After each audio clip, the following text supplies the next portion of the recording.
Bismillahirrahmanirrahim. Assalamualaikum warahmatullahi wabarakatuh. Alhamdulillah, alhamdulillahilladzi adada khalqih wa ridha nafsih wa zinata arsyih wa midada kalimatih. Asyhadu an la ilaha illallah wa asyhadu anna Muhammadan abduhu wa rasuluh. Allahumma shalli wa sallim ala nabiyyina Muhammad wa ala alihi wa ashabihi ajmain, amma ba'du. Teman-teman sahabat Quran yang dirahmati Allah Subhanahu wa taala, alhamdulillah bersyukur kita kepada Allah Subhanahu wa taala masih memberikan kita kesempatan untuk bisa mempelajari salah satu cabang dari ilmu Al-Qur'an. Semua itu tentunya kita niatkan untuk meraih ridha dari Allah Subhanahu wa taala, karena bagaimanapun Al-Qur'an yang Allah berikan, Allah turunkan kepada Nabi Muhammad melalui malaikat Jibril adalah diperuntukkan untuk kita manusia, diperuntukkan kita untuk umat Islam, diperuntukkan bagi kita yang merasa bertakwa kepada Allah Subhanahu wa taala. Salawat dan salam semoga tercurah kepada junjungan kita Nabi Muhammad sallallahu alaihi wasallam, dan kita terus bermohon kepada Allah, berusaha dengan sekuat tenaga kita untuk meneladani sunnah-sunnah Nabi Muhammad sallallahu alaihi wasallam, dan semoga dengan itu Allah berikan kesempatan kita untuk berkumpul dengan beliau kelak di akhirat. Teman-teman sahabat Al-Quran yang dirahmati Allah Subhanahu wa taala, pada kesempatan kali ini kita akan bersama mengkaji mengenai metode penafsiran Al-Quran. Untuk itu marilah kita awali belajar kita dengan berdoa terlebih dahulu. A'udzubillahi minasyaitonirrajim. Bismillahirrahmanirrahim. Rabbi zidni ilma warzuqni fahma. Allahumma arhamna bil Quran. Sahabat-sahabat yang dirahmati Allah Subhanahu wa taala, hari ini kita sampai pada materi metode menafsirkan Al-Quran. Ya, bahwa Al-Quran yang Allah turunkan, yang Allah berikan kepada umat Islam, ya sebagaimana janji Allah sendiri, inna nahnu nazzalna dzikra wa inna lahu lahafizun. Salah satu metode Allah menjaga Al-Quran adalah bahwa Al-Quran itu dari sejak Nabi Muhammad SAW masih hidup tetap berbahasa Arab. Ini tentunya satu karunia yang besar bagi kita umat Islam. Meskipun di sisi yang lain tentunya ini satu kesulitan juga, karena kita bukan orang yang paham bahasa Arab, karena memang kita bukan orang Arab. Tapi apapun itu, tentunya apa yang sudah Allah takdirkan adalah terbaik untuk kita, dan kita patut mensyukuri itu. Yang harus kita lakukan adalah bagaimana memaksimalkan karunia Allah.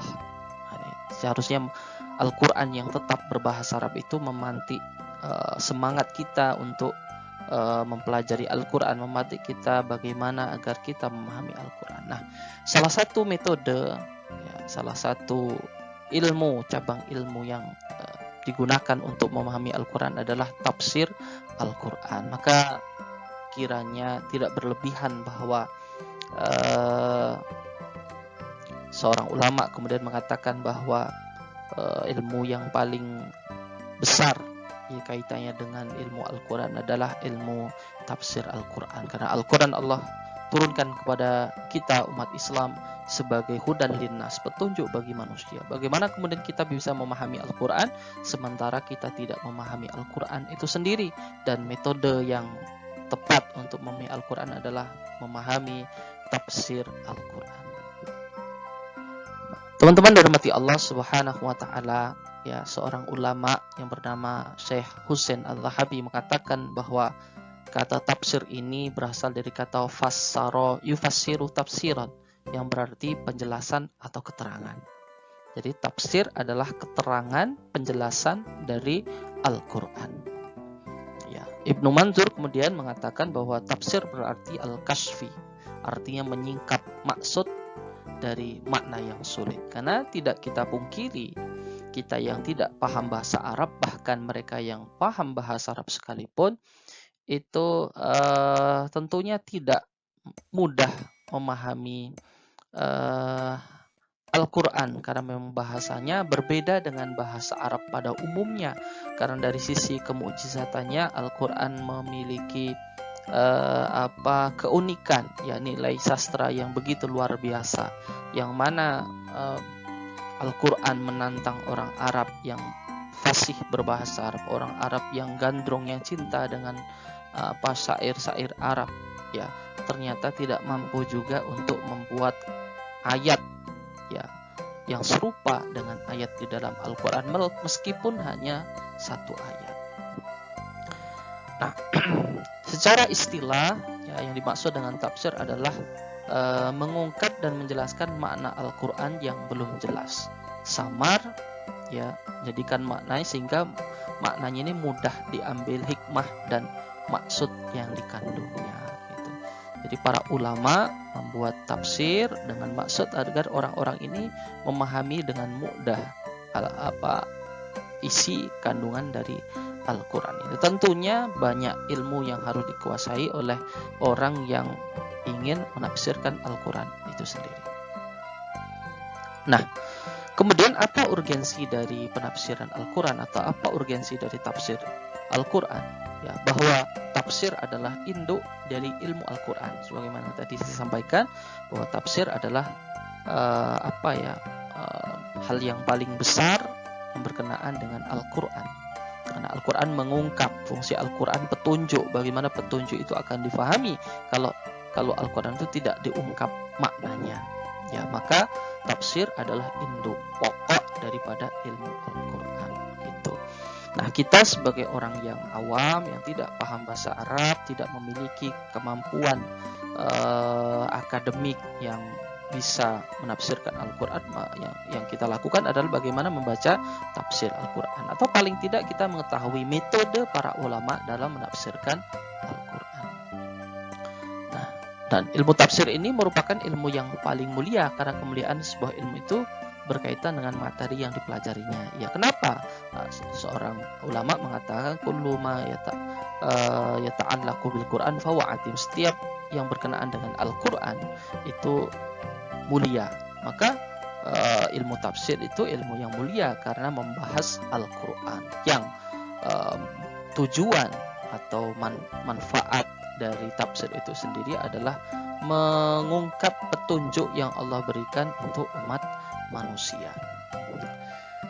Nah, sahabat-sahabat Al-Quran dirahmati Allah, ilmu tafsir ini memiliki cakupan yang luas. Bagaimana difahami oleh umat Islam, ya, bahwa Al-Quran memiliki berbagai aspek keilmuan, ya, sebagaimana pada kesempatan yang lalu, dari sisi bahasa, kemudian sejarah, pemberitaan hal-hal yang bersifat ilmiah, ya. Kalau dalam kajian Islam ada bahwa ajaran agama Islam itu meliputi ada akidah, ibadah, akhlak, dan muamalah. Semuanya terangkum dalam Al-Quran itu. Meskipun tidak semua ajaran agama Islam itu secara spesifik, secara rinci dibahas dalam Al-Quran, tapi paling tidak ada pakem-pakem, ya. Ada poin-poin penting yang digarisbawahi oleh Al-Quran, sehingga dengan itu langkah umat Islam dalam menjalani mengarungi kehidupan itu sesuai dengan apa yang Allah Subhanahu wa taala kehendaki. Nah, Allah Subhanahu wa taala berfirman di dalam surat Al-Baqarah ayat ketiga, ya, bahwa Dzalikal kitabu la raiba fihi hudan lil muttaqin, bahwa Al-Quran itu adalah petunjuk bagi orang-orang yang bertakwa. Ya, meskipun secara umum bahwa Al-Quran itu Allah turunkan untuk umat manusia, tapi Allah memilih, ya, tidak semua manusia kemudian menjadikan Al-Quran sebagai petunjuk. Nah, hanya orang-orang yang bertakwa. Maka ketika kita merasa sebagai hamba Allah, ya, sebagai orang Islam yang bertakwa kepada Allah, maka sudah menjadi satu kewajiban bagi kita untuk mempelajari Al-Quran. Nah, tafsir, ya, adalah merupakan penjelasan dari isi Al-Quran, ya, menjadi penting bagi umat agar sampai pada pemahaman maksud yang dikehendaki oleh Allah Subhanahu wa taala. kalau kita tidak baca tafsir, tidak memahami makna apa yang dikandung dalam Al-Quran, kita tidak sampai pada sesuatu yang dikehendaki oleh Allah Subhanahu wa Ta'ala.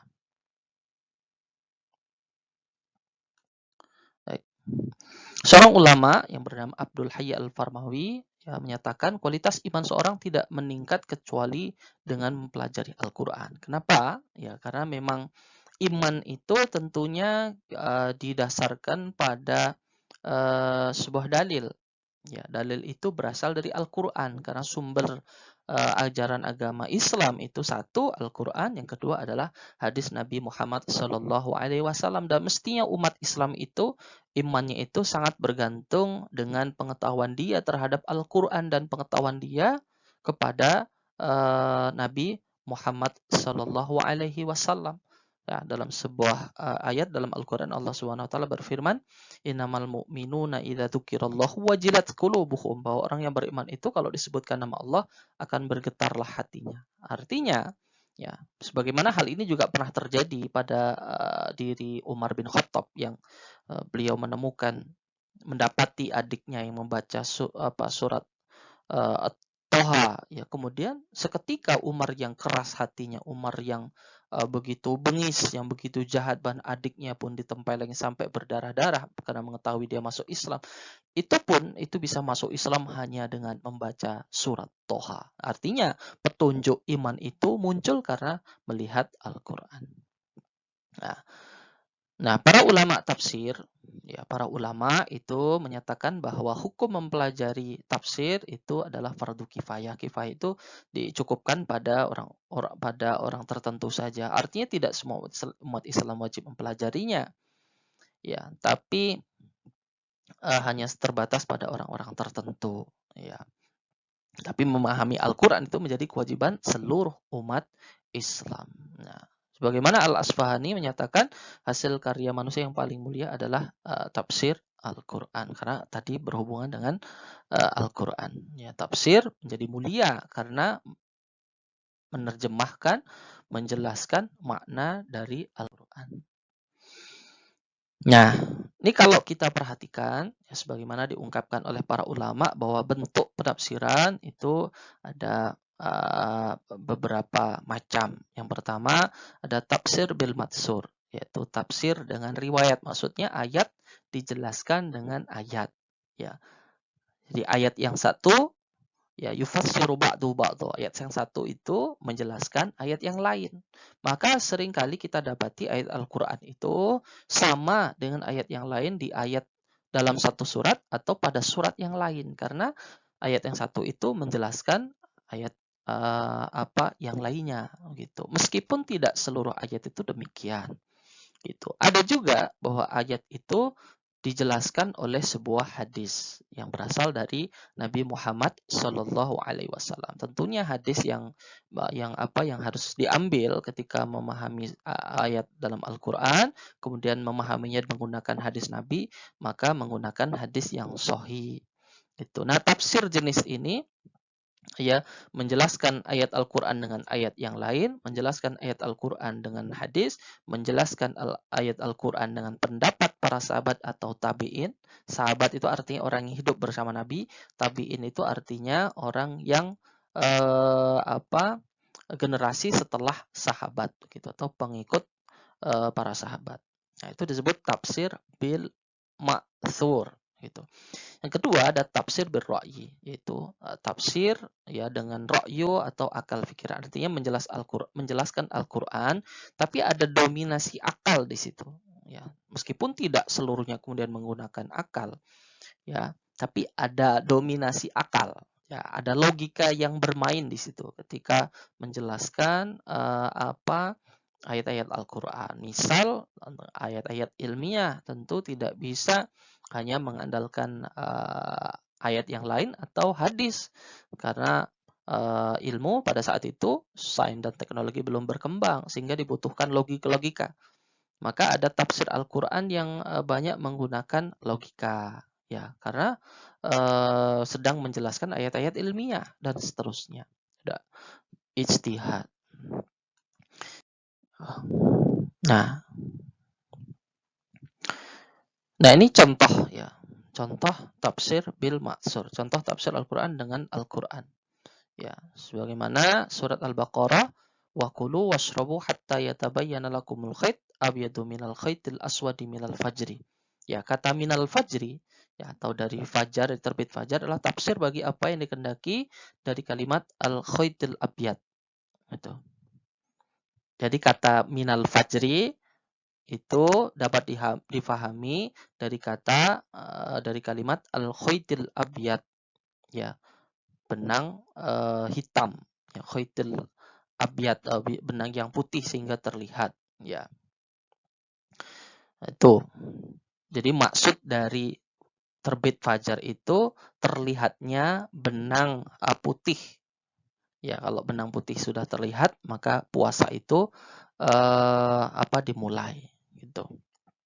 Kemudian yang kedua, tafsir Al-Quran dengan sunnah, antara lain alladzina amanu walam yalbisu imanahum bidzulmihim. Nah, ini bisa ditafsirkan dengan hadis Nabi Rasulullah ya mengacu pada inna syirka ladzulmun adzim. Nah, itu beliau menafsirkan makna zalim dengan syirik, ya. Aqimus shalah wa atuz zakah warka'u ma'ar raki'in. Nah, itu diantara contoh tafsir bil ma'tsur. Nah, ada para ulama kemudian banyak yang menafsirkan Al-Quran dengan bentuk yang berbeda-beda. Nah, ini tafsir-tafsir bil ma'tsur ini antara lain ada Jami al-Bayan fi tafsir Al-Quran karya At-Tabari, Ma'alim At-Tanzil karya Al-Baghawi, tafsir Al-Quran Al-Azim karya Ibnu Katsir, ini yang seringkali dikaji di Indonesia. Ada Ad-Dur Al-Mansur fi Tafsir bi Al-Matsur karya Asyuti dan lain sebagainya. Ini contoh-contoh tafsir bil matsur. Contoh tafsir bil ra'yi dalam tafsir Jalalain, ya. Khalaqal insana min 'alaq. Kata 'alaq di sini bermakna dengan bentuk jamak dari kata 'alaqah yang berarti segumpal darah yang kental.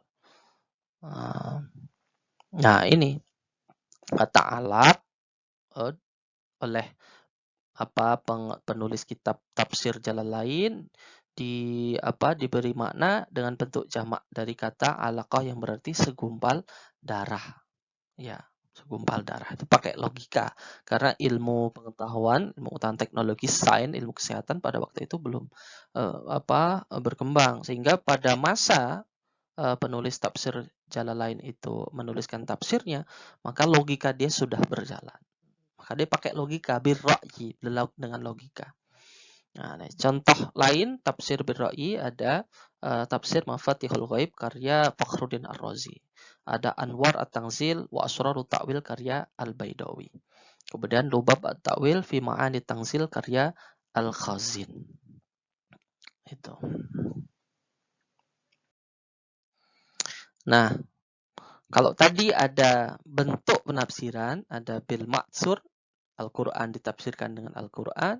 Kemudian ada bil ra'yi, menggunakan akal, ya, ada dominasi akal di situ atau logikanya bermain meskipun tetap juga menggunakan ayat atau hadis dalam menafsirkan Al-Quran, tapi akalnya bermain. Nah, ini kalau sekarang kita masuk ke corak penafsiran. Nah, para ulama memandang Al-Quran itu multidimensi seperti permata. Makin digosok semakin berkilau. Maksudnya dapat dipahami dari berbagai segi dan setiap pemahaman dari berbagai segi akan menghasilkan sesuatu yang indah. Kenapa tafsir itu banyak? Ya, karena orang yang menafsirkan juga banyak dan latar belakang keilmuannya pun berbeda-beda. Orang yang ahli filsafat dia cenderung sifat tafsirnya ya sufi tasawuf. Yang ahli fikih ya nuansa fikihnya atau hal yang banyak dikaji itu tentang fikih, filsafat. Orang yang ahli sains ini bukan berarti dia cuma pintar sains saja, tapi dia juga paham, dia bisa bahasa Arab, dia menguasai ilmu-ilmu instrumen penting dalam menafsirkan Al-Quran, dia juga ahli dalam iptek gitu. Nah, nanti dia cenderung mengungkap hal-hal yang bersifat ilmiah atau sains gitu. Ada juga tafsir yang adab al-istimai, sosial kemasyarakatan. Dia banyak mengungkap bagaimana seharusnya seorang pemimpin, bagaimana akhlak sesama manusia, sosial, berhubungan dengan kehidupan sosial kemasyarakatan. Itu. Ada satu sufi, ada fikih, falsafi, ilmi, adab, al-istimai. Nah, itu ada 5 corak penafsiran Al-Quran. Kalau bentuknya ada 2, bil maksur, ada bir ra'yi. Nah, sekarang metode. Ada corak, ada bentuk, ada corak, kemudian ada metode penafsiran Al-Quran. Metode adalah cara, ya, cara. Ya, atau metode tafsir adalah cara menafsirkan Al-Quran. Nah, dari segi penulisannya metode tafsir ada 4. Ada tahlili, analisis. Jadi analisis dari berbagai segi. Dari mulai bahasa. Kemudian yang berhubungan dengan hal-hal lain. Mungkin fikih, mungkin hukum, mungkin. Ini tahlili, analisis ya. Dianalisis dia. Jadi sangat detail. Sangat detail. Kemudian ada ijmali, metodenya ijmali, global. Ya, sifatnya global saja, tidak analisis ya. Misalnya satu surat tertentu penafsirannya begini, poin-poinnya seperti ini. Ayat tertentu poin-poinnya seperti ini. Tidak dianalisis sedetail mungkin, tapi global. Hikmah di balik itu apa? Kemudian ada metode muqarran. Ya, membandingkan satu pemahaman dengan pemahaman yang lain. Nah, ini biasanya kalau tafsir dengan metode muqarran ini sangat tebal karena dia mengambil pendapat para ulama ini, mengambil pemahaman seperti ini. Kemudian dia mengambil jalan tengah. Karena perbandingan itu dicantumkan dimasukkan dalam tafsirnya sehingga begitu tebal. Maka biasanya tafsir muqarran tebal luar biasa. Lebih tebal dari tahlili biasanya. Meskipun tahlili itu juga bisa 30 jilid, misalnya tafsir Al-Misbah atau Al-Azhar karangan orang Indonesia. Tapi yang muqarran itu biasanya juga lebih besar. Meskipun muqarran perbandingan ini juga masuk metode tahlili juga, karena terkadang tahlili juga mengambil pendapat ulama yang lain kemudian membandingkan. Nah, kemudian yang terakhir adalah metode tafsir maudhu'i atau tematik. Nah, sebagaimana yang pernah saya sampaikan, ya perkembangan kajian Al-Qur'an hari ini itu lebih didominasi oleh kajian tafsir maudhu'i atau tematik. Ya, mengkaji Al-Qur'an, memahami Al-Qur'an berangkat dari tema tertentu. Ya, bisa berangkat dari tema, bisa berangkat dari ayat yang membahas tentang pernikahan, nikah. Maka semua ayat tentang pernikahan dikumpulkan, kemudian dipahami, dihubungkan satu dengan yang lainnya, ya, kemudian diambil hikmah kesimpulan dari kumpulan ayat tersebut, tematik, atau berangkat dari tema tertentu, ada masalah tertentu di masyarakat, dicari ayat Al-Qur'annya. Bisa seperti itu. Meskipun ya tematik ini bukan sebuah legitimasi, sebagai upaya melegitimasi suatu pendapat tertentu, tapi lebih mencari solusi apa yang ditawarkan oleh Al-Qur'anul Karim. Tadi jadi metode penafsiran Al-Quran ada 4. 1 tahlili, ijmali, muqarran, kemudian maudhu'i. Nah, berikut ya penjelasan mengenai metode tahlili. Ya, ini karakteristik, saya langsung ke karakteristik metode tahlili dalam pemahaman memuat makna lafaz, i'jaz, balaghah, munasabah, asbabun nuzul, qiraat, kisah-kisah dan lain. Komplit, paket komplit tahlili. Analisis dari berbagai segi, memberikan kesimpulan makna dari berbagai aspek. Ada fikih, syariat, akhlak, tasawuf, banyak.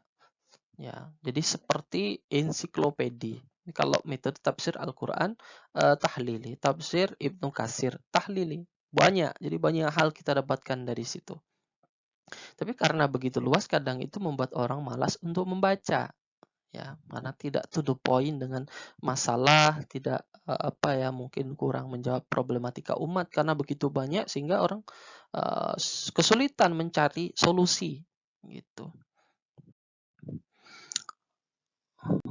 Nah, ini langkah praktis metode tahlili menerapkan munasabah, asbabun nuzul, menganalisis mufrodat, memaparkan kandungan ayat, unsur-unsur balaghahnya dan seterusnya. Ini luas sekali.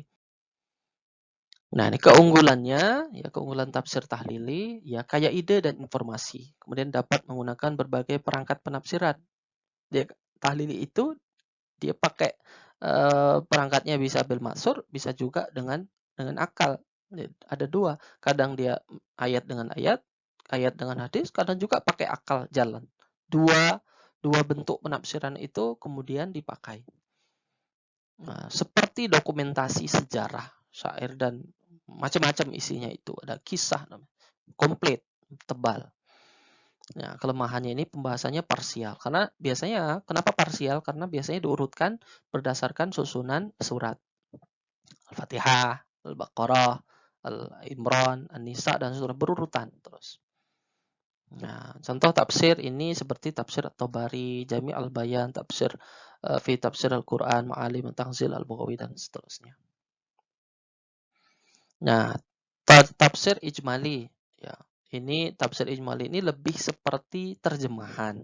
Meskipun kalau terjemahan itu ya memindah dari bahasa Arab ke bahasa misalnya bahasa Indonesia. Tapi kalau tafsir ijmali itu mirip dengan terjemahan tapi ada kesimpulan.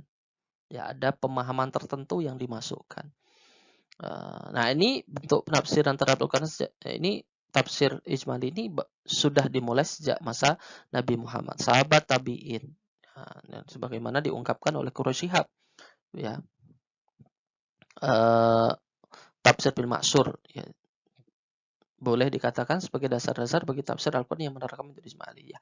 Dia ya karena tidak begitu banyak yang diungkap, ya kadang ya seperti ya apa bentuknya tafsir bil matsur, sedikit sekali penjelasannya. Itu kadang maka kekurangannya itu kadang tidak begitu jelas. Ya seperti terjemahan, ya kadang pembaca itu kurang puas dengan itu. Masih timbul pertanyaan. Gitu, meskipun ringkas, cuma 2 jilid misalnya. Seperti itu. Nah, ini karakteristik tafsir ijmali singkat, mirip, ringkas, tidak memberikan penjelasan yang bertele-tele, menjelaskan intisari langsung, urut sesuai mushaf. Nah, keunggulan, pembaca bisa langsung memahami maksud ayat, praktis, informasi, tapi terbatas. Pemahaman bisa parsial, karena tidak dihubungkan dengan ayat yang lain. Muqarran. Metode tafsir Muqarran dan metode penafsiran yang menyajikan perbandingan satu tafsir dengan tafsir yang lain. Nah, tadi. Bahkan Profesor Muhammad Idris menyatakan bisa juga dibandingkan dengan kitab suci agama lain. Misalnya tentang kisah-kisah Nabi Musa di Injil ada, dibandingkan mana yang lebih baik, mana yang lebih benar, gitu, lebih valid datanya, gitu. Nah, Profesor Ahmad Syafi'i mengatakan ada 3 masalah pokok yang menjadi pembahasan. Membandingkan ayat dengan ayat, membandingkan ayat dengan hadis, membandingkan pendapat ulama dengan pendapat ulama yang lainnya. Ayat-ayat, ayat dengan hadis, atau membandingkan ulama yang satu dengan ulama yang lainnya. Kemudian si penafsir mengambil jalan tengah. Mana dia cenderung yang mana, atau dia menyimpulkan satu kesimpulan dari pribadi dia sendiri yang berbeda dengan ulama yang dibandingkan. Karakternya memuat sebuah perbandingan ayat, bisa menggunakan perangkat penafsiran bil maksur, bil ra'i, ya, dapat menyajikan tema-tema tertentu. Kadang juga dia dikaji berdasarkan tema tertentu. Kelebihannya dapat mengetahui keunggulan-kekurangan sebuah penafsiran secara langsung. Kita bisa tahu tafsir yang lain dari satu tafsir ini karena dia membandingkan penafsiran yang lain. Tapi tidak praktis karena begitu luas. Nah, ini yang terakhir tafsir maudhu'i. Tadi kajian membahas satu kajian tertentu dalam Al-Quran, tapi berangkat dari tema tertentu, namanya tafsir maudhu'i atau tafsir tematik. Nah, karakternya membahas tema, judul, topik pembahasan tertentu, tidak tertib. Misalnya wanita dalam Al-Quran, masyarakat dalam Al-Quran, kemudian pernikahan dalam Al-Quran, hutang piutang dalam Al-Quran, politik dalam Al-Quran, dan seterusnya. Ini perangkat yang digunakan bisa tafsirkan ayat dengan ayat atau ayat dengan hadis. Ya, juga hari ini mungkin berkembang juga menggunakan akal karena hari ini sudah berkembang iptek, ya. Keunggulan dan kelemahan tafsir maudhu'i membahas masalah secara tuntas. Dia tuntas keunggulannya membahas satu tema tertentu. Jadi kita mau tahu tentang wanita menurut Al-Quran seperti apa, tuntas pembahasannya, tidak parsial. Karena seluruh ayat yang berhubungan dengan wanita disajikan secara utuh, memuat berbagai informasi terkait tema. Nah, ya bisa kekurangannya bisa tidak praktis, gitu. Karena kalau temanya banyak tentu bisa sangat luas gitu dalam satu buku tertentu. Tapi kalau kan kadang buku tertentu dia hanya memuat beberapa tema, ya ya bisa praktis bisa tidak praktis. Baik, sahabat-sahabat Quran yang dirahmati Allah Subhanahu wa taala, demikian kajian kita mengenai metode penafsiran Al-Qur'an dari mulai bentuk ya, bil matsur atau bil ra'yi ya. Kemudian metode penafsiran, ada yang analisis, ada yang muqarrar, ada yang ijmali, ada yang mawdu'i. Kemudian corak penafsiran, ada yang fikhi, ada yang falsafi, ada yang sufi, ada yang adab ijtimai, ada yang sains. Ya, semoga ini menjadi tambahan ilmu bagi kita, bagi saya pribadi, bagi teman-teman semua, dan semoga Allah tambahkan tekad kita untuk terus mengkaji Al-Quran. Semoga dengan itu menjadikan wasilah bagi kita untuk mencintai Allah dan Rasulullah dan menjadikan kita hamba Allah yang bertakwa. Demikian, kurang lebihnya mohon maaf. Billahi taufik wal hidayah.